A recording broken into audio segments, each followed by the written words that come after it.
Hi guys, வணக்கம் பொருளே. இன்னைக்கு ஒரு யூஸ்ஃபுல் கண்டென்ட்டோட வந்திருக்கேன். வாங்க பார்ப்போம்.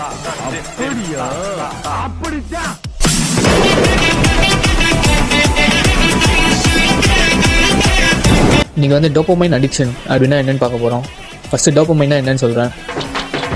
டோபமைன்னா வந்து நம்ம எப்போல்லாம் ஹாப்பியாக இருக்குமோ அப்போல்லாம் நம்ம பிரெயினில் டோபமைன்னு ஒரு கெமிக்கல் வந்து ஃபார்ம் ஆகும். அது பேர் தான் டோபமைன். டோபமைன் அடிக்ஷன் என்னன்னு சொல்கிறேன். சும்மா எங்கே ஃப்ரீயாக உட்காந்துருக்கும்போது ஒரு 5 நிமிஷம் ரீல்ஸ் பார்க்குறேன்னு சொல்லிட்டு பார்த்துட்டு இருப்போம். பார்த்தீங்கன்னா 1 hour ஆகியிருக்கும். 1 hour போனது தெரிஞ்சிருக்காது.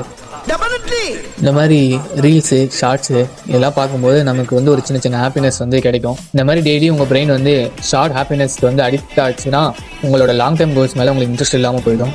This is an unwanted statement irrelevant to the current situation. புக்கெலாம் ஓப்பன் பண்ணி வச்சிங்கன்னா 2 நிமிஷத்துலேயே தூக்கம் வந்துடும். இந்த மாதிரி எனக்கும் நடந்திருக்கு. நீங்கள் இது மாதிரி தொடர்ந்து ரீல்ஸோ ஷார்ட்ஸோ ஸ்க்ரால் பண்ணிகிட்டே இருந்தீங்கன்னா உங்கள் மைண்ட் வந்து ஆட்டோமேட்டிக்காக இந்த மாதிரி சின்ன சின்ன ஹாப்பினஸ்க்கு அடிக்ட் ஆகி உங்கள் ப்ரொடக்டிவிட்டி 0லேயே நிற்கும். லைஃப் ஸ்டக் ஆகிடும்.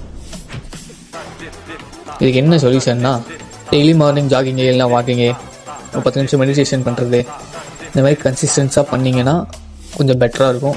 ஃபோன் அடிக்ஷன்லேருந்து கொஞ்சம் வெளில வருவீங்க. ஃபோனை நீங்கள் கண்ட்ரோல் பண்ணுங்கள். அப்படி இல்லைன்னா ஃபோனை உங்கள் லைஃப்பை கண்ட்ரோல் பண்ணிவிடும். இந்த மாதிரி யூஸ்ஃபுல் வீடியோக்கு மறக்காம நம்ம சேனல் சப்ஸ்கிரைப் பண்ணி வச்சுக்கோங்க. நெக்ஸ்ட் வீடியோவில் பார்க்குற வரைக்கும் டாடா பை பை. நன்றி.